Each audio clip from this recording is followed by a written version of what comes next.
Cek kecung. Sama ada dah.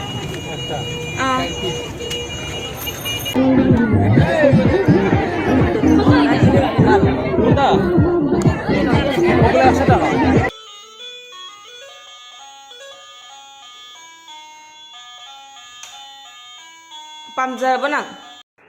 Hi ma'am, welcome back to my another vlog. Ado ma'am, asise ko mamaga bani ka ba chakani.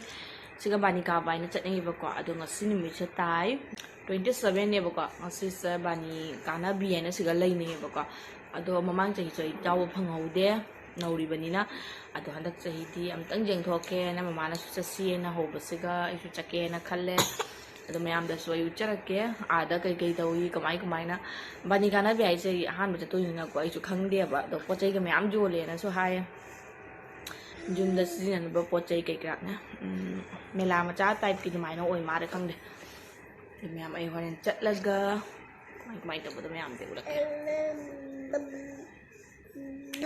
brutal cha brutal cutie pie tau cutie pie ma khut amadi cutie pie mai be ma cutie pie dai ro nang sa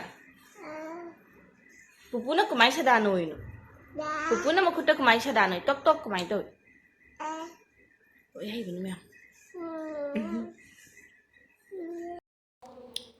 Ma'am ngasigi matheli sina nga thongba leire barogi awathabi anganba aduga sisina kainoni ko achar ni soyabin ga king chili gi pickle ni sise am hawi yam pamjai aduga sina papana bani da ayukta chatlu yeba ko adu idu lerakpa bora ni sise khamen bora lo koi su chak cha lo nga hak potharaga khuju chatoini mayam da su jang lakke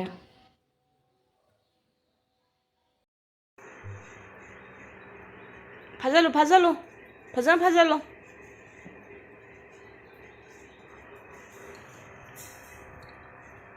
Hoi palis ka tay do macha se palis ka tay chalene mai pe ma makhong macha siga palis se phajabana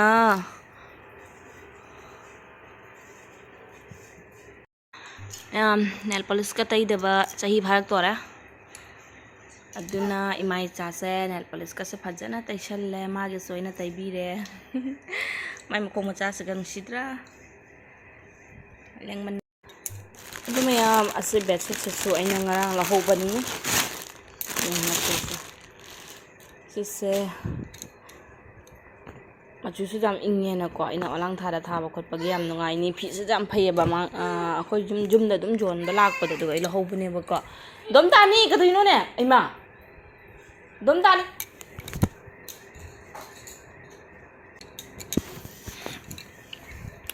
adu se um pa bi se mayam aina jam pam na le hobane ba ko machu su yam ingni tharaga su phajagani haina sise mala hore olang tha jarapagi aduga asisina mayam mama na ngonda pibane ba ko asise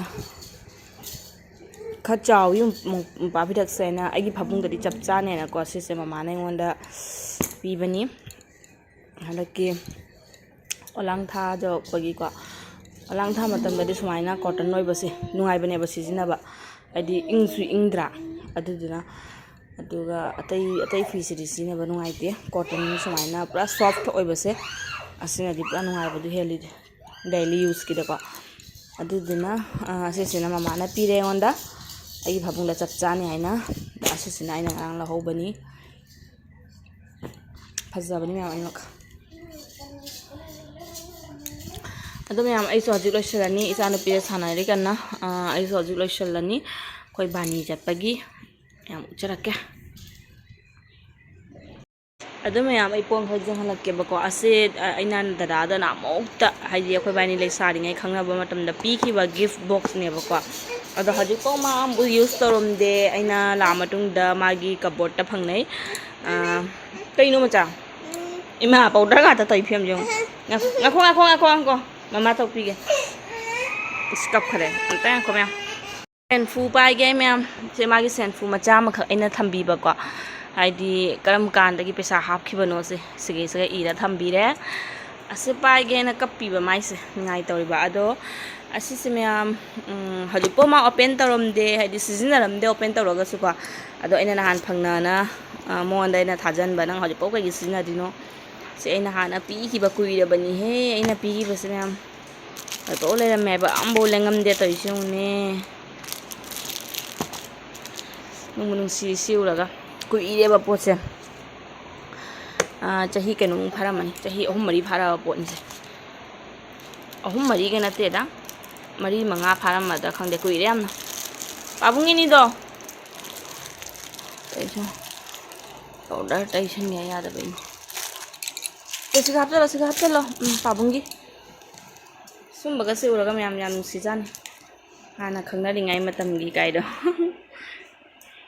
ada myam sigana leire abemagi magi firon ne bako magi chisina ko gi doncha ahan na pirak pani se jam si bani se frog se doncha ahan na pirak pani magi aduga sisina doncha tombi na pirak pani sigala leire magi se jam si bani se macha mama kap sina doncha atombi na pirak pani si khangau ga set mai se nang sitra aduga myam asisi na khangau ga se ju set ne bako asina papana khoi kubok na angangi leibi bani kubok na leiba phi siri jam gare chatpa khudingi bazar chatpa khudingi dum leibi na la bani jinge mama amtang kap ke smaina phajana sidra sisu mai phi na paira phi jam pire en ni na dak sibna si pro ka se uni kam kiu to ba olang thara dik panu ai ba phi kari nangi amadi kada amado pro free amado pro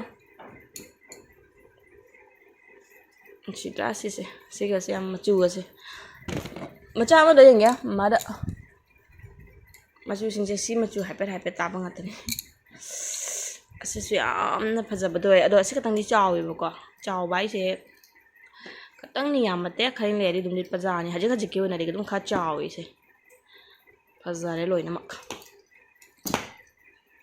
amung dom ta ni as hau re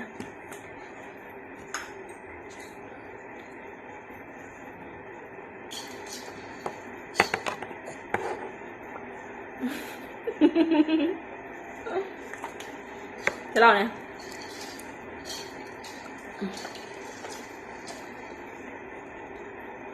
cho đó lipstick tay break lang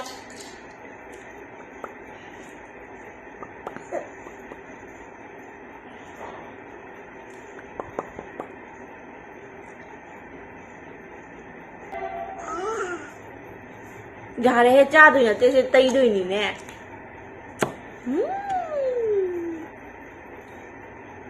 cái cha là bên này tây là bên nè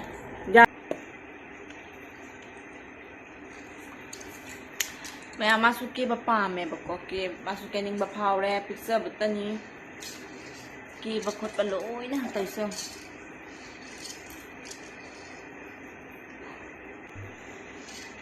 kero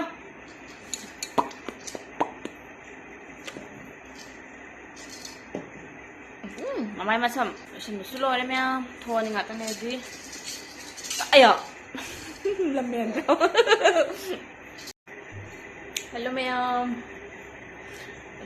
ay resolution basulo re chanu pidi ana makha khado khare bako asi jam disturb tawre engonda aduna ado ay hajik thoni nam da soi dum video se mathang ulake kai kamai tawba ai so han boy durina ai so khang de ba ko mela ma cha gum ne papa na dip do kai jon ba khot pa loi na mag ai ngam mi ma khai ulake mayam da su bani ka ro se ka na gari su ngai na lei re khoi tuk ki da sa toi ni ngasi di cha na pi pami cái này khoi don cha ne mama ne khoi gi chanu pi thok pa ne lagi don cha ngang ne Ada gari sini aku ngai siung aku sonja toi mare na. Mi ga jam thok le ka khalang mane.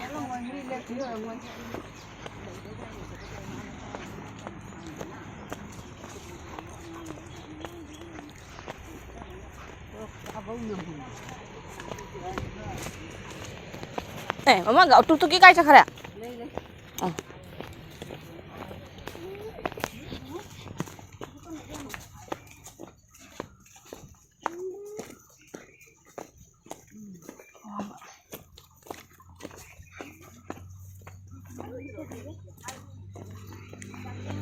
Chắc cái nào pamino nè.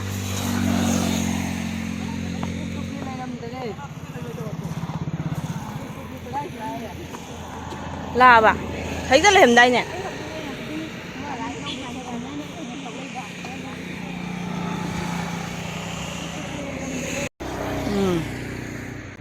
Mà mai khăn lùng lớp đâu rồi. Mà mai khăn lùng lớp đâu rồi. Ya bà, mà mang ra phòng tôi nhỉ mà.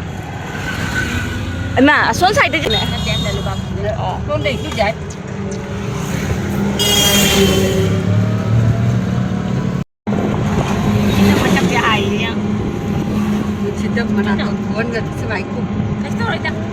Mà chào đấy chị.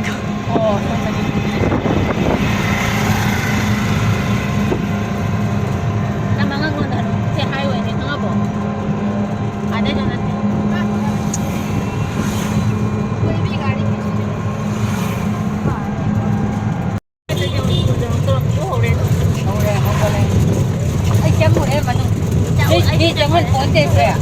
Sunday đó trong bao giờ? Cái balancing Sunday đó chẳng? Ồ, thế cũng chào bị hả?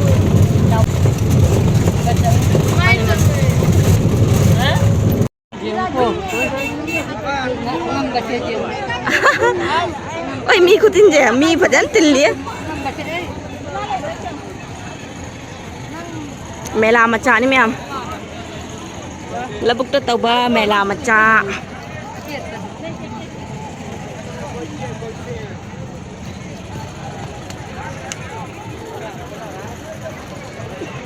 Mafazam ni. Mai pe ma hanjang na pi ke sa mayam ni joli se. Bana ngai kha. Đi lâu biết cái này gì cả. Lâu ni khayan khalak pada atai jing sina. As Mela mini Mela. Naku ne Hana jing usi duga laisi halak pada. Mayang dia mah kerja pada lagi dia. Kabok muli. Mama, ai ngone kapi daw. Sa. Cuma itu. Aku nak ngone.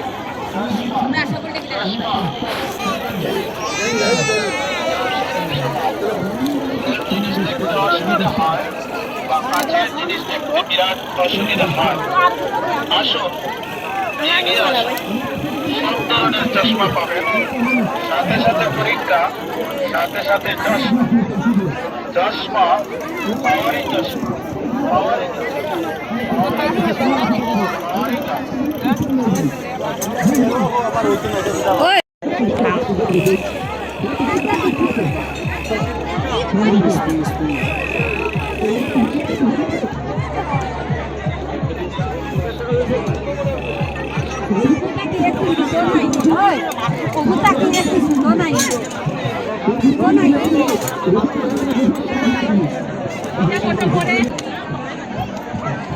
Sana po sa ma'am. Barbie do ada Barbie zol. Barbie zol ada. Ay mag kita ni niya. Sino ba zol makon dog pra? Con cái gì? Awas ayu. Awas ayu. Ano ba yan? Wala ba yan? Medali dia di mo, medali aglar di mo. Ang kholo bo jai se mamagi.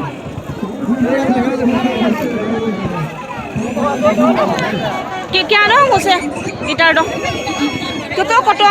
Kita kotor. Hah? 320 টাকা।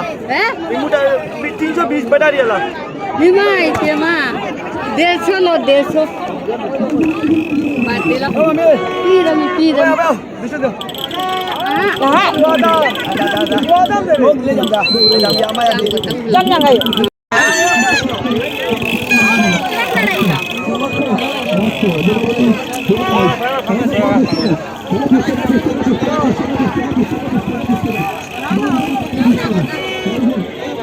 Zinatsi.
Basi. এটা শেষ হয়ে গেছে ঠিক আছে হ্যাঁ এটা এখন চলে এই রানিংটা আগে শেষ হয়ে গেছে মাসে আপনার 17 প্রাইজ নিয়ে গেছে যে ওখানে Kau nagi ka bek ni bek. এটা সিরিয়াল আছে 18 ওখানে রানিংটা হলো 19 এই টিকেটটা আগে রাউন্ডে শেষ হয়ে গেছে প্রাইজ দিয়ে দিচ্ছি 17 নম্বর মাসে Wow.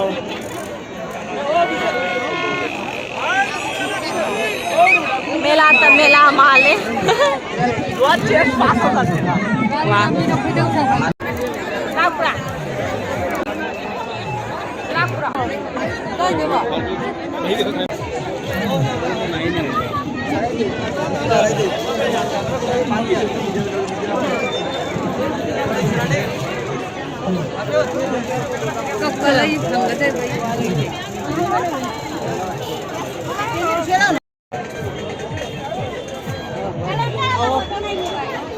Bol भी हुआ है bol भी है ada bol jol se mang lai भी है mama भी है nangi bol भी है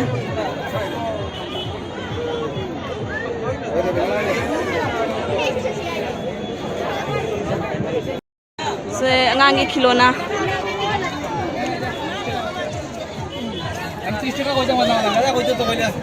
Cepat mo. Dada, kato teka. 10 টাকা 10 টাকা এটা 50 টাকা হ্যাঁ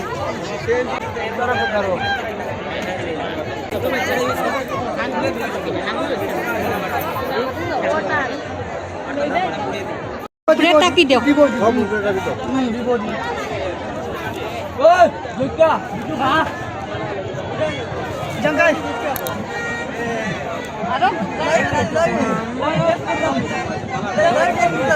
আমি ডাইরেক্ট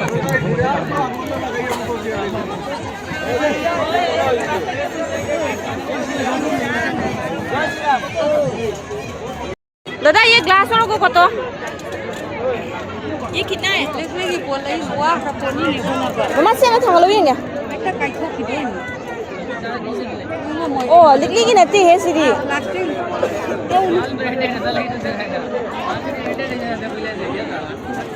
मारा मिता Jawa je. Hayya macca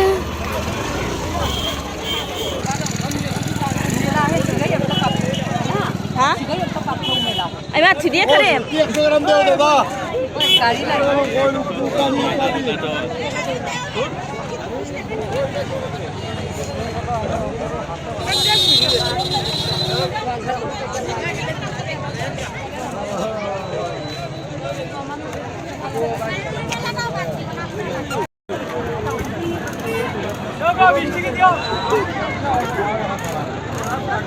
ला ला ला चला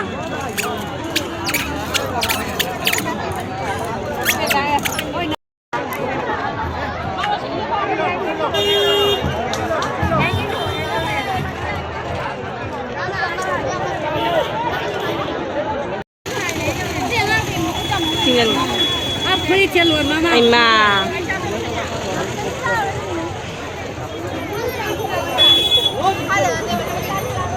ginger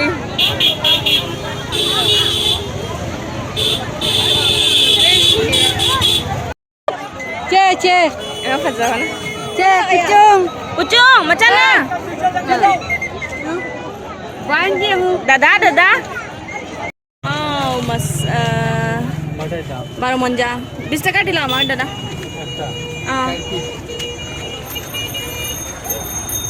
Haubi.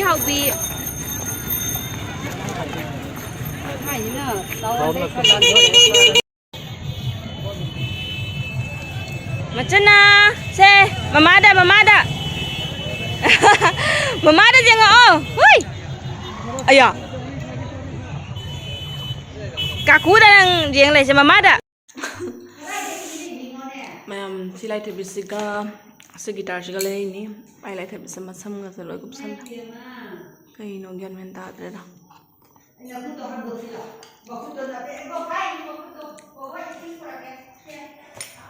Asyik gitar yang pam itu na sih kalau lebih dah ajak panjang biaya ya.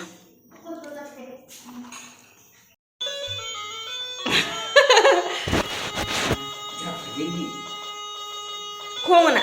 Sekarang Mela.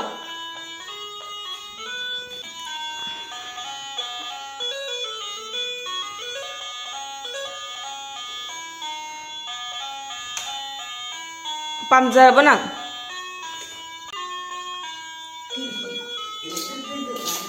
Jaga isa. Jaga isa.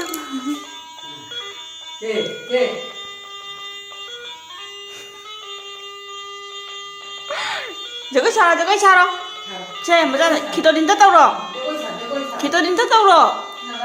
Narai bakce kang cik kemana pasal? Kita dinta.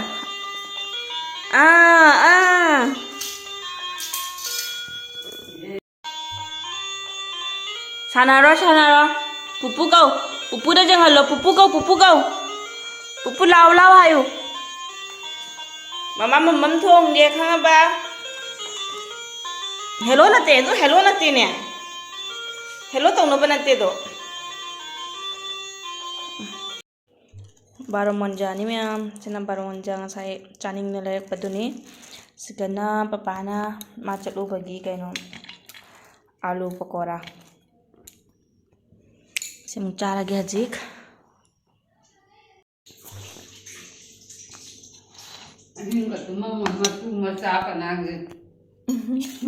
Cak nak raga. Asyik cari gas na doy.